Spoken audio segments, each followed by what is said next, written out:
Ranger Bill, warrior of the woodland, struggling against extreme odds, traveling dangerous trails, fighting the many enemies of nature. This is the job of the guardian of the forest, Ranger Bill. Pouring rain, freezing cold, blistering heat, snow, floods, bears, rattlesnakes, mountain lions. Yes, all this in exchange for the satisfaction and pride of a job well done. Boys and girls, have you ever been in a submarine?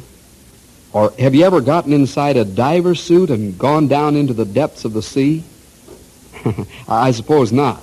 After all, most of us are landlubbers, lake sailors at the best. But what would you do if you knew that a submarine was stuck at the bottom of the ocean, and meanwhile the crew was suffocating? Why, you'd try to get them out, of course. But the big question would be how to do it. Well, let's find out what Bill and the Rangers did in such a situation as that. Keep your ears glued to the radio for the story of 20 Fathoms Under the Sea.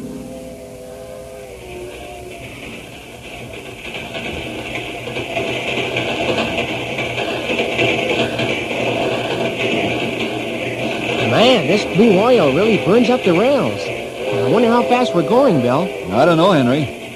There's a stretch of track ahead where the engineer pushes her up to 93. Wow, 93 miles an hour.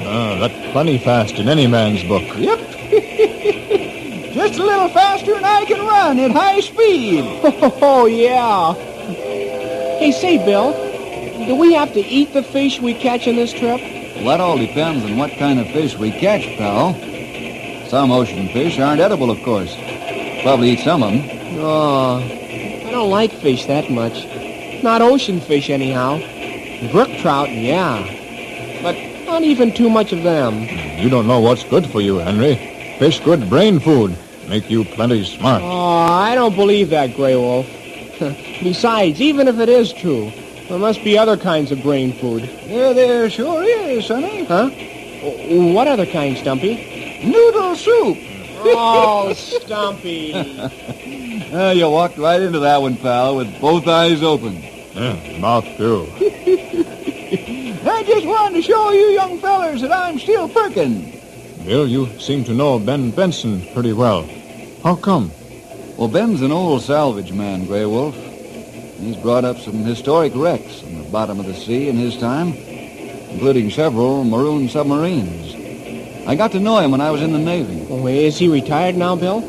Well, yeah, sort of forced retirement, you might say, Henry. What do you mean by that? You see, Ben's son was accidentally killed during the salvage operation. Ben always felt he himself was responsible. So he quit the salvage game and bought himself a power launch to take fishing parties out on. Rather a sad ending for the old gent. Does he show his sorrow, Bill? No, not as a rule. He has times when he's very quiet, though, and he looks out to sea. I feel sorry for old Ben. Dinner served in the dining car. Dinner served in the dining car. First call for dinner. Dining car, 4 cars forward. Hey, that's what I've been waiting to hear all day. Let's go before my stomach leaves my body and goes by itself. Come on, fellas, let's head for the chuck wagon before they run out of food.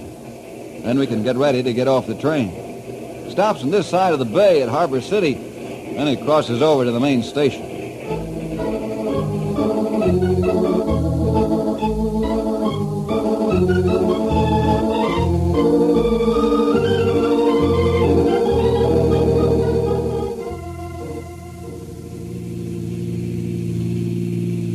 Let us out right at the sign that says Ben Benson, Gabby. Sure, mister. Anywhere you say. This waterfront sure looks quaint, Bill. All the launch skippers along here must be old sea dogs, huh? That's right, pal. Most of these men are retired seamen. I guess there's some mighty tall sea yarns spun around these wharfs. That'll be $2.50, mister. All right. Here you are, friend? No, that's all right. Oh, thanks, mister. Come on, pal, let's go. Don't want to keep the cab standing any longer than necessary. Sure, Bill, sure. I got my big feet hanging around the baggage. There. Now I'm able to move. Hey, there's old Ben coming down the dock now. He looked like a real sea dog. Him still walk with roll of ship. You and he'll make good friends, Grey Wolf. Hello, Ben. Good to see you again. Well, Bill, how are you? It does my salty eyes good to see you again. Thanks, Ben. The same to you. Ben, I want you to meet 3 of my rangers. They're also my closest friends. Henry Scott, Grey Wolf, and Stumpy Jenkins. Fellas, I'd like you to meet Ben Benson. Oh, hi, Ben. Howdy there, Ben. Well, it's mighty fine to meet you fellas. I see you have old men of the woods in your service, too, Bill. Stumpy's got quite a bit of moss on his north side. Sure, we got old men in the woods. What do you sea dogs think? You ain't got no lease on old age. Just because you're preserved in salt water. I noticed quite a few barnacles in your hull, you old walrus. Hey, Bill, maybe we better go home. It's all right, pal. They got a twinkle in their eyes. They're talking to each other like ducks to water. Glad to have you aboard, you old muskrat. I don't suppose you've ever been in anything larger than a rowboat. Nope. And I stay out of them as much as I can. I get all the water I want in the bathtub. Oh, you're all right, Stumpy. Yeah, you ain't so bad yourself, Ben. Well, come on aboard the swordfish, fellas. Ain't no sense standing on the dock when you can stand on the decks of the best sea-going launch afloat. When we shove off for fishing grounds, Ben? Right at sundown, Grey Wolf. We'll be where the big fish are at dawn.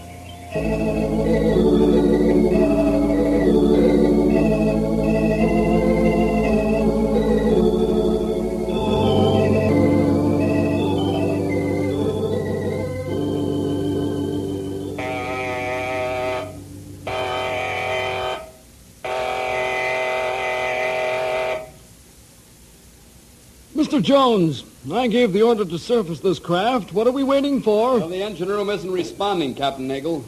We've sounded the surfacing signal twice. Well, are they sleeping back there? I'll get them on the intercom. Let me have your headphones, Sandal. Hello, engine room. Well, what's the trouble down there? Can't you hear the signals?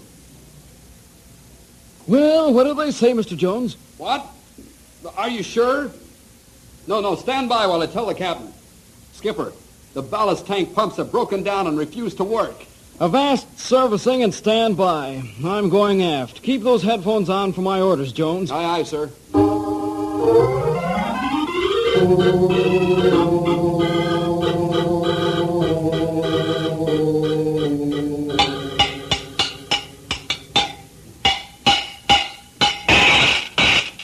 Well, Mr. Antonio, what's it look like inside the pump?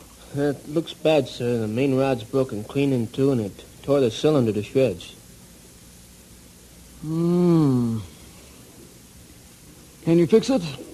I sure can, Skipper, but with those gouges in the cylinder wall, I doubt if I can get enough compression to handle the ballast tanks. What caused the break, Mr. Antonio? Weren't these pumps inspected before we put to sea? They certainly were, sir. I inspected them myself. I'll see what I can do with the pumps. Very well. Report to me on the bridge when they're repaired. Aye, aye, sir.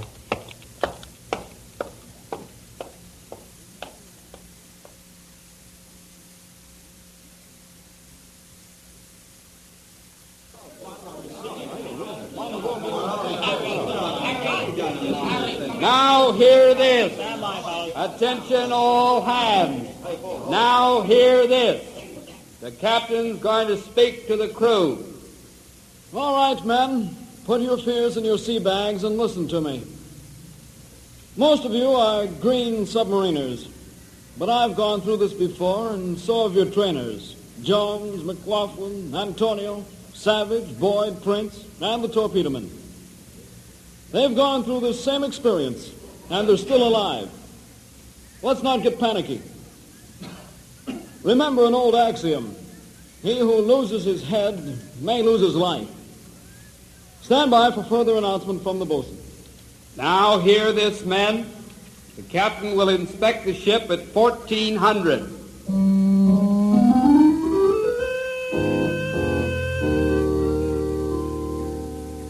Mr. Jones, I want you to keep the crew busy.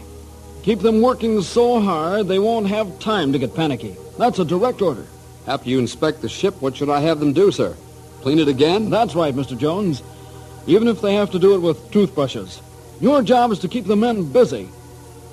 Let Mr. Antonio and his men worry about the pumps.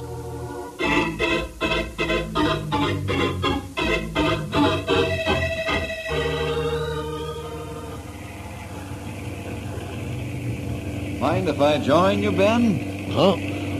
Oh, no, of course not, Bill. I didn't hear you come on deck. Saw you sitting out here from my cabin window. Then I joined your fellowship with the sea in the quiet of the night. Oh, a fella can do a heap of thinking when there's just the sea himself. But he's a good listener, Bill. Yes, Ben. The sea never tells any secrets either. It just listens, keeps the confidence of her sailors, and hides their thoughts in the deepest waters. I guess it's the sea that's kept me on an even keel since Frank died. Whenever I get depressed, I put out to sea and have a long talk with the Lord. I don't know if I'm right, but the Lord seems so much near out here. Ben, when are you going to stop beating yourself for Frank's death? I don't know, Bill. I keep hearing his last words. He kept calling for oxygen. Just can't seem to get them last few moments out of my mind. But it was an accident, Ben. You couldn't help it if his line's fouled in the sunken wreck. Why put yourself on a shelf away from everybody? The world needs some good salvage men like you. That's the way I want it, Bill. How can men put confidence in a salvage man who let his own son die under the water? I just couldn't have men depending on me for advice and guidance below the water. 10 fathoms down is an awful place to be trapped by an old fool who doesn't know what he's been doing, Bill. 15 fathoms is an intolerable place for it to happen. No, I'm sorry, Ben. I didn't intend to get you all riled up. I guess I'll turn in now. Wait a minute, Bill. Yes, Ben? It's done me good to get some of this off my chest. I know you understand. Sure, Ben. I understand.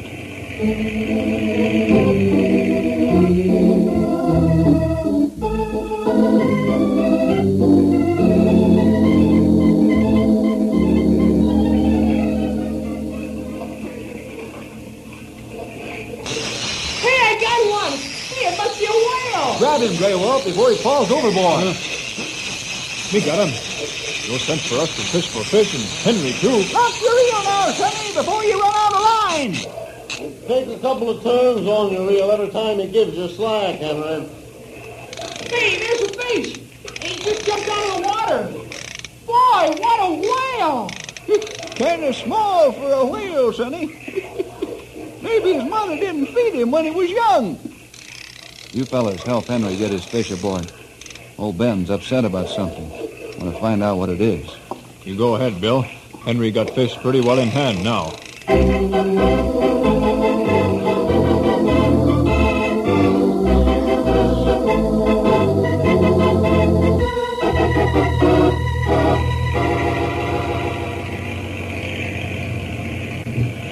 Ben, feeling all right?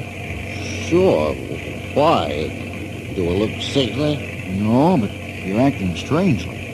What's wrong? I don't know, Bill. I just have a feeling that there's something going on under these waters. Huh? What do you mean, Ben?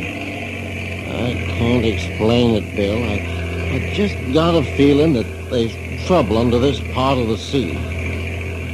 What'd you say we stop fishing for a while and cruise around? Perhaps we can spot something wrong. Well, sure. I'll tell the fellas to haul in their lines, and you can get underway.